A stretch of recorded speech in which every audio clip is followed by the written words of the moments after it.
CAPSI podcast series, Conversations on African Philanthropy.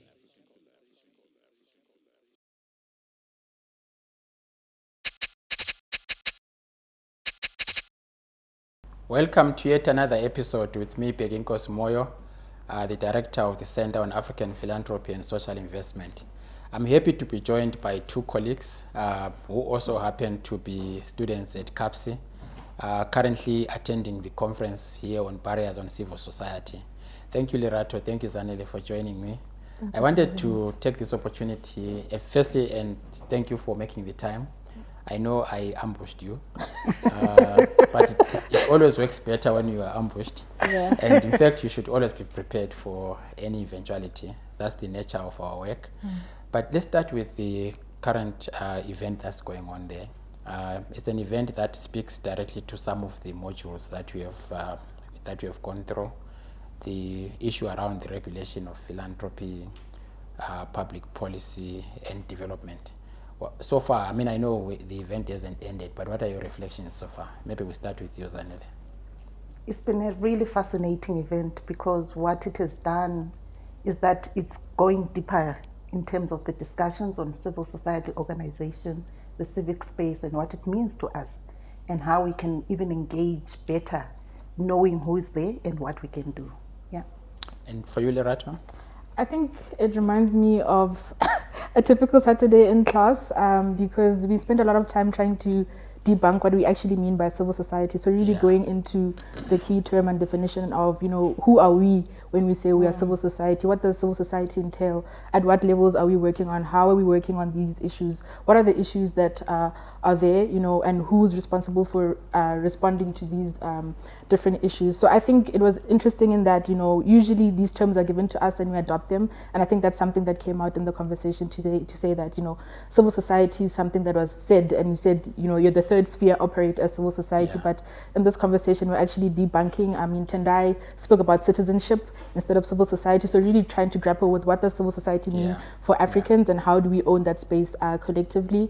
I think it also spoke about, who is left behind usually in these spaces, right?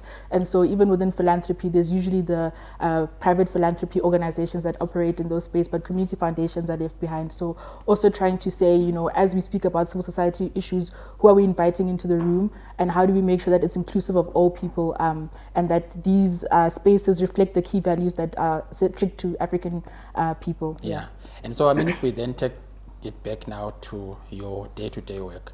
You are with ACT Ubumbano. Maybe you want to talk to the audience and ask a bit about what ACT Ubumbano is, but also how you see this conversation intersecting with the work that you do with the networks and the partners that have come together to set up ACT Ubumbano.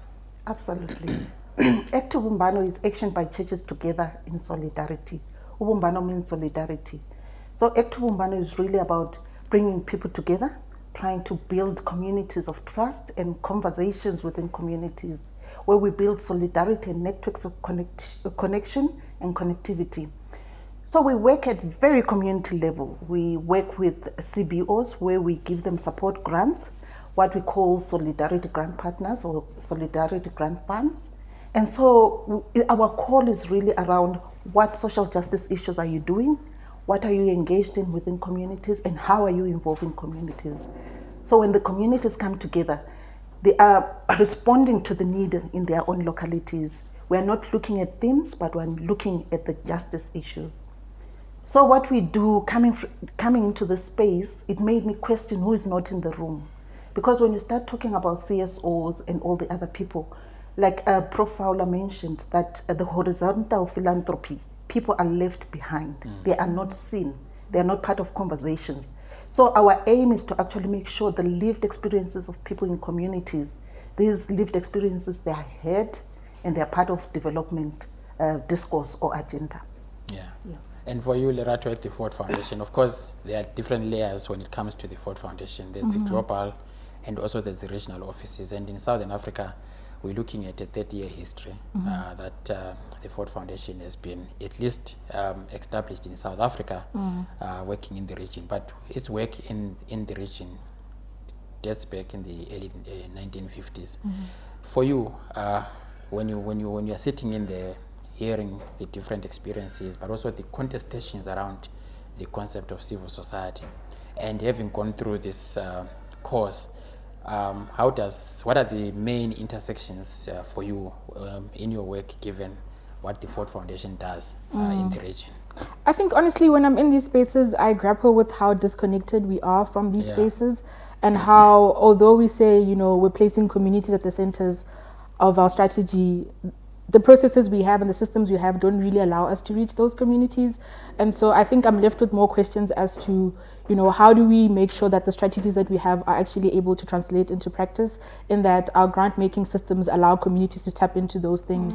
And so even with civil society, we say that, we are part of civil society, we're connected to civil society. But I think even being in that space, you realize how disconnected you are and how you don't really know what's happening on the ground, but yet the funding that you're giving is supposed to respond to those things.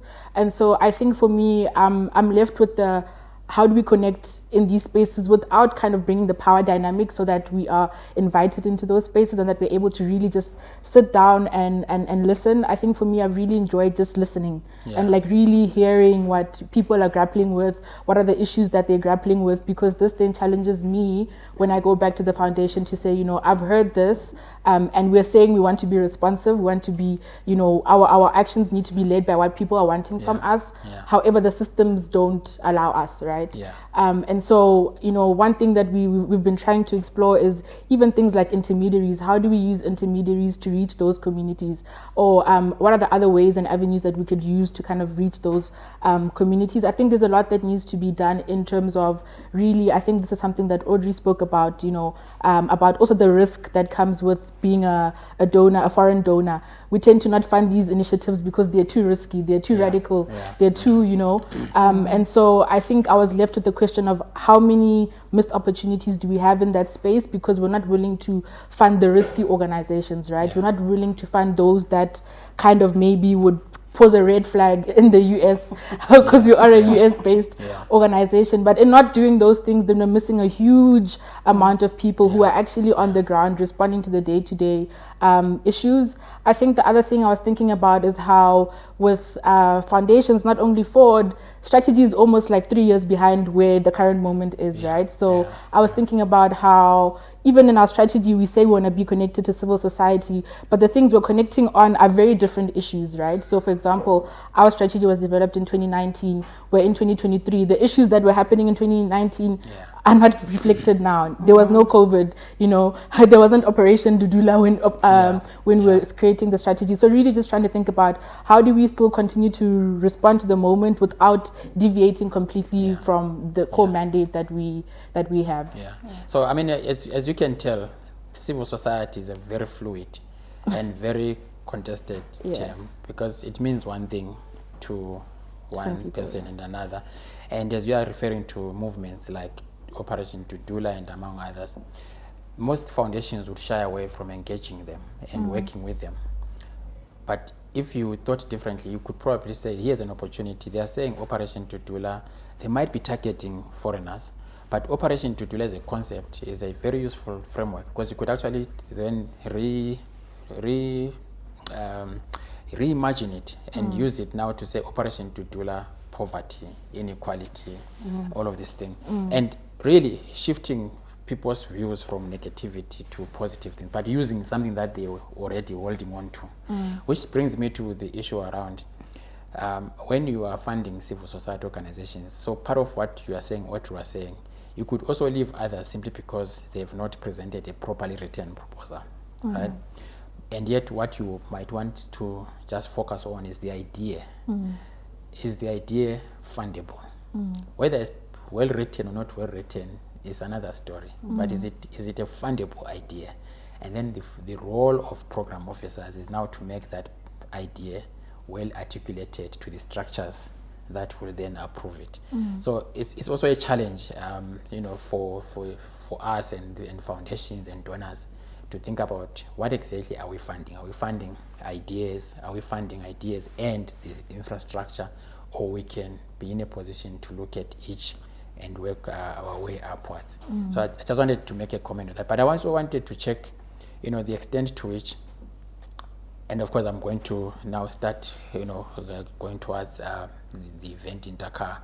But I wanted us to spend a few minutes and just, you came into the master's program from your individual organizations, two completely, different organizations. One is an international American foundation with a long history in the region, but also globally.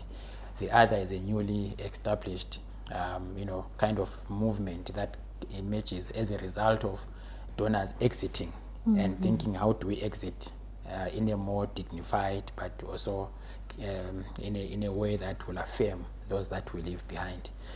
And so your perspectives would be shaped by those conditions. And in your case, you are even studying the organization that you're working with or working for. In your case, you are studying potentially some of the strategies that might be within your foundation, or you think they ought to be in the foundation. So I wanted to almost take like a quick sweep of reflections in terms of how have you found the different modules so far, and to what extent have they either helped you in your day-to-day work or planted a seed around what's possible when you think of the future. I'm saying this because this is the first that we are offering this module. I mean, this course basically is never offered anywhere in Africa. So this is the first time a master's degree is offered in African philanthropy in the continent.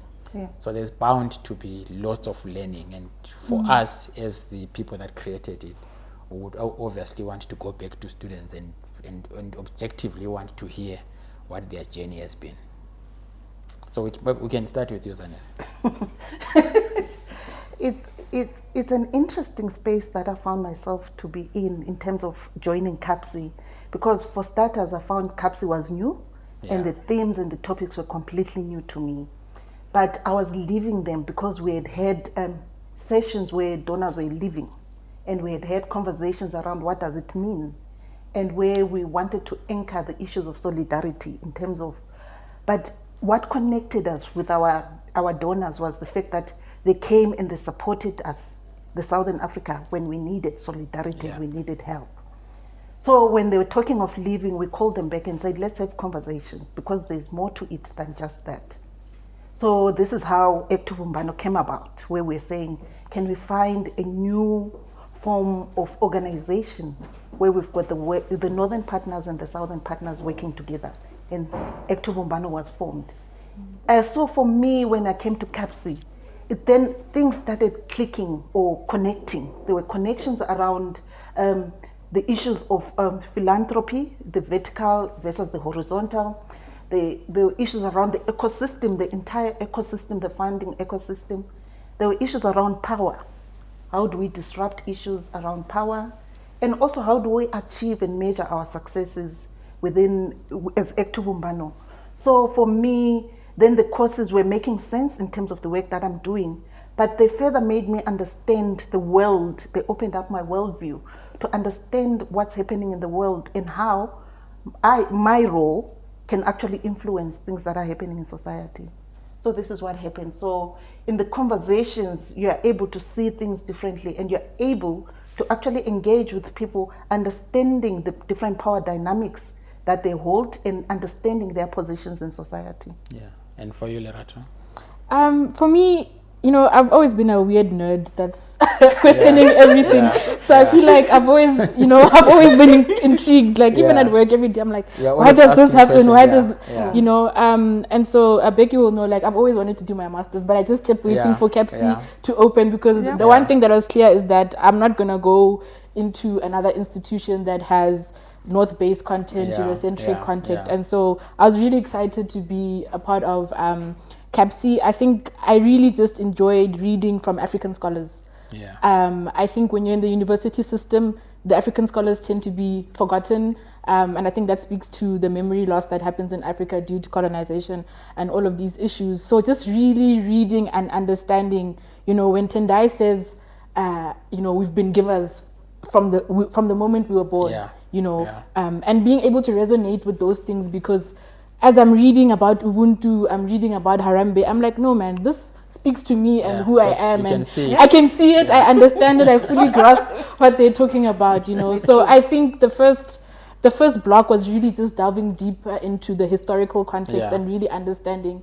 When I say I'm a grant maker, I'm a philanthropist, or whatever it is I identify as, what does that mean from my standpoint, right? Not what Ford has asked me to do, not what another institution has asked me to do. What does that really mean? And I think being in the private philanthropy space, although we say philanthropy is not siloed, I think this course just showed me how siloed philanthropy is, because you know, through this degree, we were able to, you know, unpack what does community foundations do, you know, who are they, how do they, you know, how do they move money around, you know, how do they mobilize resources, you know, corporate foundations, who are the corporates, how do they get their money, how do they move these things around, and so I think it exposed me to the different levels of philanthropy, whether horizontally, vertically, you know, it really gave me that understanding. I think it also challenged me to say, you know, how do you better engage with these untapped spaces? Because, you know, the issues we speak about are so broad that not only a Ford Foundation can kind of respond to. So how does Ford work with ACT Ubumbano? How does Ford work with the Chikululu, for example, you know, to really respond to these issues? I think more than anything, it was really just fascinating being connected to the individuals that work in those different spaces, because our cohort is very vast. So really unlearning certain practices as someone who works within the private philanthropy space, not wanting to run away when I see Zanele because I'm thinking she wants money, you know. So really being able to just see people for who people are, and unlearning certain practices. I think something that Brian said when we had class was that, you know, you need to understand your place as a foreign native. And I think, you know, this degree allowed me to understand that, you know, the issues that I'm grappling with, it's systemic. The colonization brought up those things. Apartheid brought out those things. Because I think sometimes when you're in your head, you think you're crazy, you're imagining things, and you think, you know, am I really seeing philanthropy from what it is? I think more than anything, it just showed me the beauty of African giving and gifting, and how much it's been able to do over decades. I think something that Dr. Kera said, even in our first lecture, was, you know, think about your grandmother, think about your sister. I've never thought about those individuals as philanthropists, you know, because I've got this idea that philanthropy is charity, philanthropy is Ford giving money to something. So I think it's really challenged me to kind of decolonize my mind in how I see things as well. And I think now for me, the thing is, how do I change those things in how I practice, given the institution that I'm in, and given the systems that I am in. So how do I, at an individual level, then begin to, you know, embody Ubuntu in how I process grants and how I think about grant making. So I think more than anything, it was really just about unlearning and relearning certain things, and tapping into spaces that I probably wouldn't have been able to tap into, given where the foundation that I work for sits.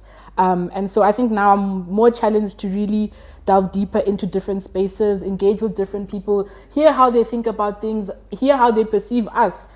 So it was really a time for me to also just reflect. I think, you know, sometimes in philanthropy, we just do, and we never have the time to just sit down and be like, actually, what am I doing? How am I doing it? You know, how are people perceiving this? And so it allowed me to kind of nourish the curiosity that I had to say, I can just sit down and really reflect and, you know, be crazy, ask stupid questions, and grapple with these issues with other people. And I think in doing that, you realize you're not the crazy one. Everybody's thinking about these things. And so I have fellow crazy people grappling with me on these things. So and that takes me to potentially then saying, you know, there's no way you are going to be in the space of philanthropy and not question it.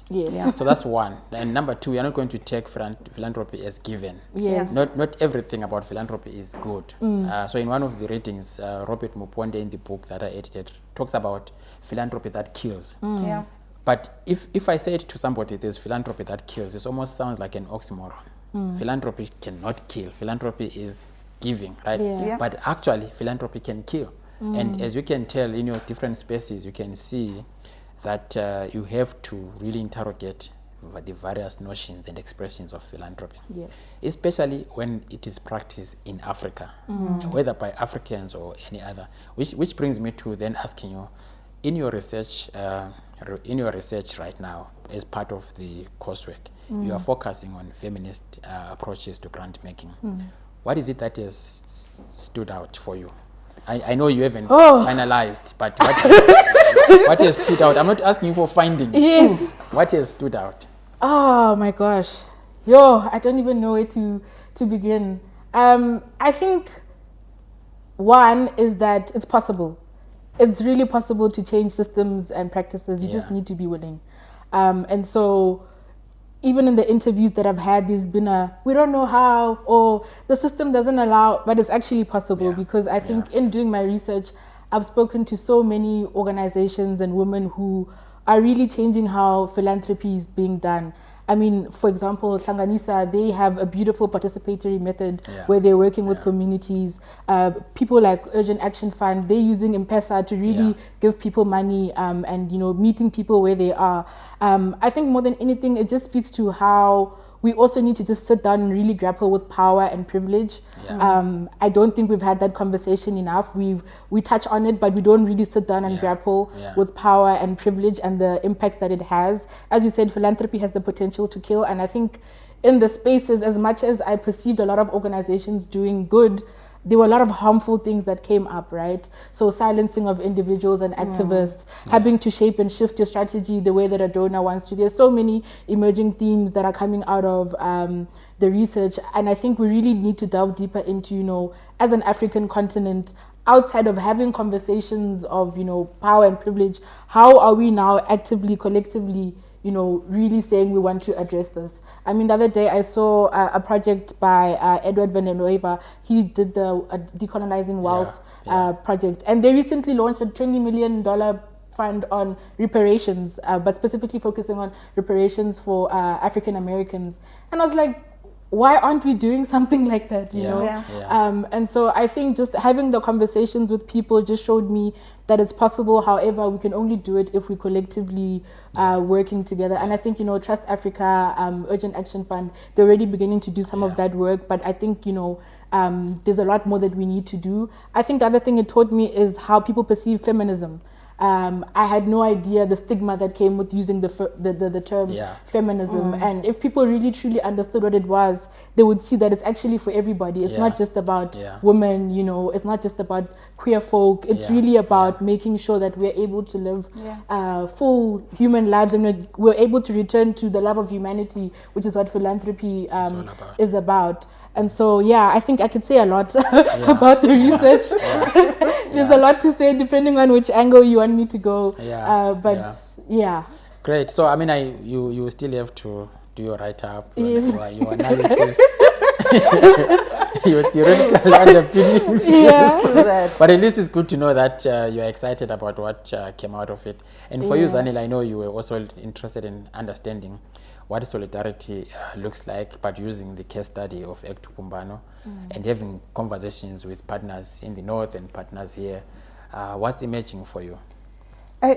My topic is expression of solidarity and decolonization of philanthropy in Southern Africa. So that on its own, when you start talking about solidarity, I had conversations with community partners and individuals. I had conversations with funding organizations and also with experts in the sector. So what's coming out is, with the community organizations, they're asking whose solidarity is it? Who defines the solidarity?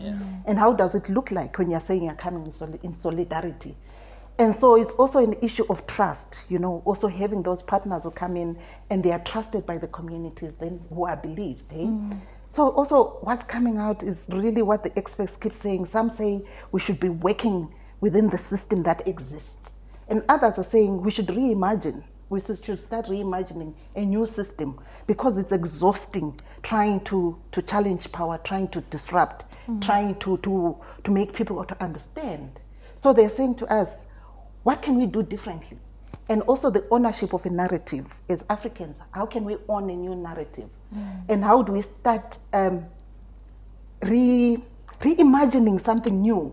And when we talk of reimagining, it's actually leaving the old and saying, this is a blank slate, what is new and what can we do? So these are the conversations that are coming out. And also the issues of solidarity, they highlighted are the different forms of solidarity, where communities talk about how we sit together and actually have a meal as a way of solidarity. Yet when we come and we have the institutionalized philanthropy, where you're finding that it's limited. There's no sense of relationships. There's no sense of actually seeing the human being who's part of the NGO or the partners. So how do we bring that back? Yeah. How do we talk about it in a different form, in a different way? Yeah, I can tell that, I think these are going to be very fascinating readings for future students. You will finish them now.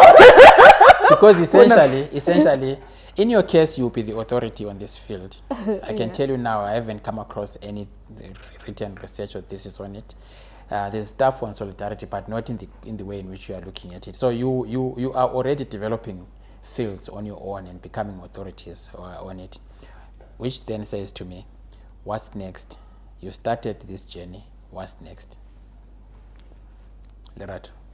What's next? I think I'm interested in writing, like really just writing as me, not someone who works at Ford. Just really being able to find spaces where I can share my own opinions, share things that I've seen, things that I've observed in the research process. I think even from the research that I've done, I've had interest in organizations saying, actually, we want to learn about feminist practice. Can you come in and teach us about it? So there's a lot of learning that I see happening for different organizations that want to tap into the field. And I'm hoping to expand my research. I think a year is not enough to delve into this very deep historic issue. So really trying to expand my research and look at it from different perspectives, because now I just focused specifically on private philanthropy, which is then foreign donors operating in South Africa. So it'll be interesting to see, what does this look like for community foundations? What does this look like for, individual giving? How does power and privilege show its case in that space? So really just trying to expand the research and learn more and unlearn, and hopefully develop a system where we can 5 years from now, 10 years from now, say we have a fund that's looking at reparations for the continent, or we have a fund that's able to just give people based on trust, and really try to find spaces where we can really kind of remove the power and privilege that comes with these spaces that we are in. So I think that's what's next for me. And for you, Zanele? I think for me, it's more about creating. I'm in the field of reimagining something new. So trying out the new ideas that are coming out. What's new, and how can we try them? How do we raise them? How do we work with communities to see if things are happening and changing within communities? So some of the ideas, when I look at the research, some are practical things that are coming out. How do we implement them in communities? How do we work with communities differently? And so for me, it's about bringing those alternatives. How do we plant new ideas? How do we formulate new ways of doing things? How do we decolonize the spaces that we find ourselves to be in? So for me, it's clear. How do we make them practical and usable within communities? So let's end with Dakar. So what are you planning for Dakar? I hear there's some planning from students. What are you planning for Dakar? Oh gosh. So the context is CAPSI and its partners are holding its 4th annual conference and its 2nd academic conference. And I hear there's some plans going on. Yes, we would like to have a panel discussion as students, just to share our experience looking at the academic work we've done, and also at the practical work that we're doing and how those two link. But it's still at a development stage. We're still developing the idea and seeing how it works out. But it's an exciting opportunity for us to do something collectively. Yeah, I think in addition to just presenting our own research for those who want to, I think it's really about, showing the importance of intersecting praxis with the actual understanding and the knowledge and the research component, because usually people will say, oh, you're too academic. And I think this is the one space where praxis and academia actually come together.